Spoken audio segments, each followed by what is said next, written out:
It's been a long week in politics after a historic midterm election night. To dive into what we can glean so far from voters' choices, we turn to the analysis of Brooks and Capehart.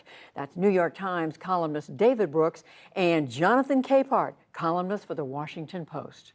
Hello to both of you. I guess you could call it an historic week, but they are still counting. We don't know all the numbers, but one thing we do know, Jonathan, is President Biden did better than any president in terms of midterm vote in the last 20 years. How do you explain it? What do you think voters were trying to say? Simple message. Voters are trying to say we can walk and chew gum at the same time. We are more nuanced than you give us credit for. Yes, the economy is bad. We're not happy about it, but we're also not happy about the potential of a national abortion ban. We're not happy about the threats to democracy. I think that the American electorate chose democracy in this election. And I think the candidates who ran in their respective races ran the races that they needed to run in order to be successful. And in order for them to be successful, they had to pay attention to the people they wanted to represent. What do you think the voters were saying? Yeah, over the last, I don't know how long, 10 years, we've seen a rise of global populism, both across Europe, I think in the form of Vladimir Putin and maybe Xi Jinping, and in this country in the form of Donald Trump. And I think what we saw Tuesday night was the emergence of an anti-authoritarian populism majority. 60% of voters, roughly 60%, said they have a low opinion of Donald Trump. 58% said they think MAGA is a threat to democracy. And so we now have a group, there's still going to be that MAGA movement, but in my view, the electorate has built a wall around them. And one hopes with the effect of making sure they'll never get the kind of power they enjoyed under Donald Trump when he was in the White House.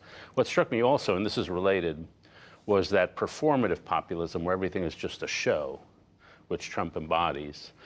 Those kind of candidates did poorly. And the kind of candidates who did really well are just people who get stuff done. So Mike DeWine in Ohio did very well, Josh Shapiro, Democrat. For me, the quote of the evening was from the guy who was re-elected governor of Wisconsin, Tony Evers, I think. He said, boring wins. And boring has not been winning much in American politics, but I'm happy to see, personally, boring winning. Did the voters surprise us once again, Jonathan? Oh, they certainly surprised me, but in a good way. I mean, in this business, we've been talking because history shows that the party in power, the president, loses seats in the midterm elections. Everything was going that way. But every week when a new poll came out, and we talked about it around this table, I always went to the generic ballot. And that generic ballot seesawed 1 point to the Democrats or 1 point to the Republicans. Are you likely to vote for a Democrat? Right. Who do you want to have in control? And for that to be so consistent for 2 years gave me the sense that this might not be the midterm election that we think it is. And what we ended up finding out that it most certainly wasn't. And that, again, the American people are saying we can walk and chew gum at the same time, and that those of us who do this for a living, and including those armchair pundits out there, need to show some humility. Yeah, well, that's always the case for some of us. But David, were you surprised when it came down to it? I think I was. Well, what had happened was 2 weeks before the race, or 3 weeks, the generic ballot really did move in favor of the Republicans. And there was a moment when it looked like if that was going to continue to move, then the Republicans will have a good night. But then in the last 2 weeks, it just sort of, as Jonathan said, it just flatlined. And so the Republicans did not continue to make gains on that thing. And I think that was voters saying, we don't like the Democrats, but there was a good summary. They preferred a party that was sort of out of touch to a party that was out of their minds. And so I was surprised because historically, when the presidential approval is low, the party loses. But this were exceptional circumstances because of this authoritarian threat. So, Jonathan, I mean, talking about Republicans, it now looks as if they're all but certain to take control of the House, not by a big margin, but by at least a few seats. We still don't know about the Senate. That's right on the edge. What sort of a mandate do Republicans have in the House? I'm not sure. If they do get the majority, it could be as small as 2 seats. And then how does the Republican leader govern? And I'm wondering, what is their mandate exactly to do? Make permanent the Trump tax cuts, a national abortion ban, any number, there's one more thing. Oh, take a hammer to Social Security, which is what Democrats were hammering them with in the closing weeks of the campaign. If that's what their mandate is that really what the country wants? And I don't think that, given the results we've seen, that that's what the country's looking for. How do you see what the Republicans have been told by the voters? I sort of think mandates went out the window some decades ago. You know, Nancy Pelosi had a 5-seat majority. Did she try any less hard than if she'd had a 100-seat majority? No, she's the speaker, so she gets to be the speaker. And if Kevin McCarthy's the speaker, he gets to be the speaker. What can they do and how will they behave? I think they want to do something on immigration. And it wouldn't be crazy for Democrats if they can find something to pass to take that issue off the table a bit for them. Other than that, the investigations, which everyone is talking about, I think they'd be utterly crazy to have an investigations first. There's one thing which is accountability. That's fine. What's happening on the border? What can HHS should they be doing?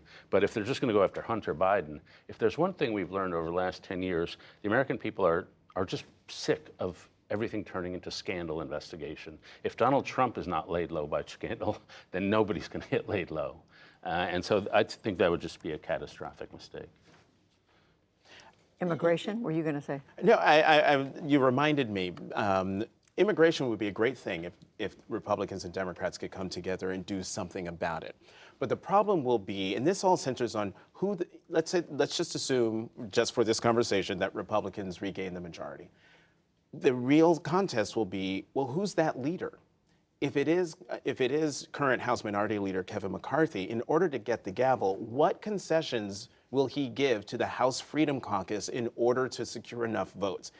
And the House Freedom Caucus is way out there. They're the ones who want to do these investigations. And so will Kevin McCarthy say yes to investigations in order to get the gavel? And that will tell us what the priorities are for a Republican-led House if he becomes the Speaker. And some of that's tied to the fortunes of Donald Trump, former President Trump, because if he is seen, and some are saying he was hurt by these results, that a lot of his candidates didn't win.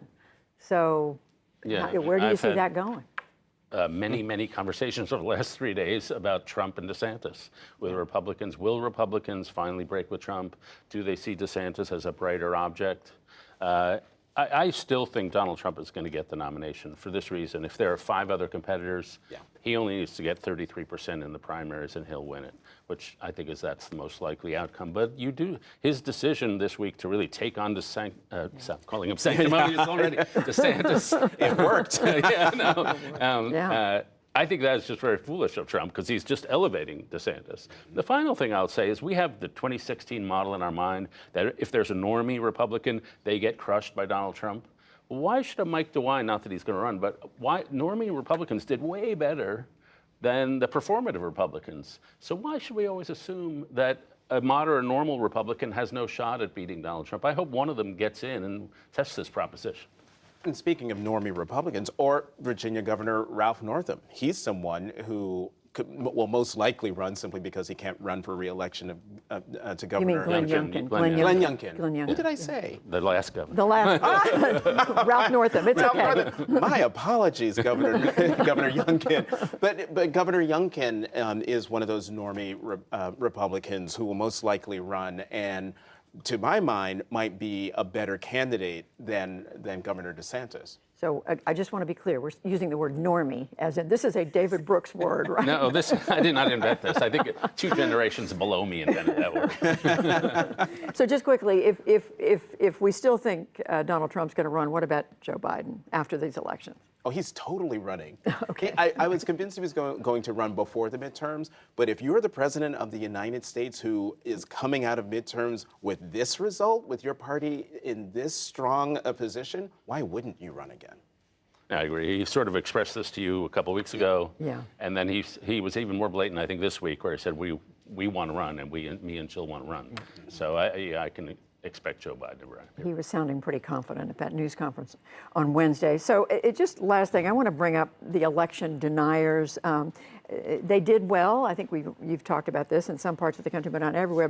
But we did see many losing candidates in both parties be gracious in their concession remarks. And I want to point both of you to, this was notably Ohio. This is Republican Steve Chabot, who has served many terms in Congress, defeated by a Democrat, and also in Ohio, Tim Ryan, the congressman who was running for senator. He lost to the Republican, but here's what both of them said.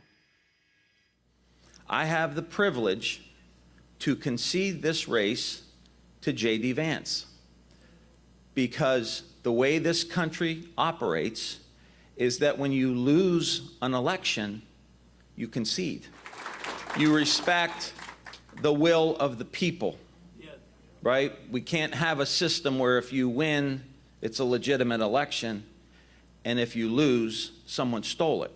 I'm just really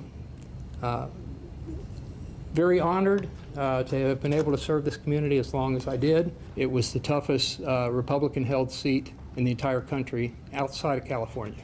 There were 3 tougher seats in California, but in the other 49 states, this was the toughest. I thought we could overcome that, and we almost did, but we didn't. Mr. Landsman won fair and square.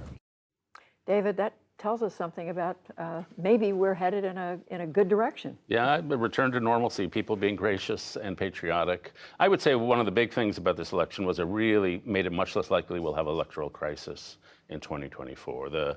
I saw a release from the Election Reformers Network of all the secretaries of state, and they're, with the notable exception of Arizona, where we don't know, it seems likely that people running the next elections will not be election deniers in almost every state of the swing states, of the marginal states. That's just super important. And then Democrats did well in a lot of those Midwestern states in the state legislatures that could also be swing. So the elections look a lot safer right now. How do you, I mean, after listening to those speeches, especially coming out of 2020, what does it say to you? I feel relieved. It is a return to normalcy, but it's also a return to decency. And to hear Congressman Ryan say it's a privilege to be able to concede. I ran, I lost. Congratulations to the victor. So that makes me happy. But I want to add one more, and I'm going to get it right this time. Governor Youngkin sent a handwritten note to Speaker Pelosi apologizing to her for what he said on the campaign trail in the closing days of the midterm elections after the attack on her husband. Who writes handwritten notes anymore? I do, but it is a sign that, again, another sign to me that decency is making a comeback.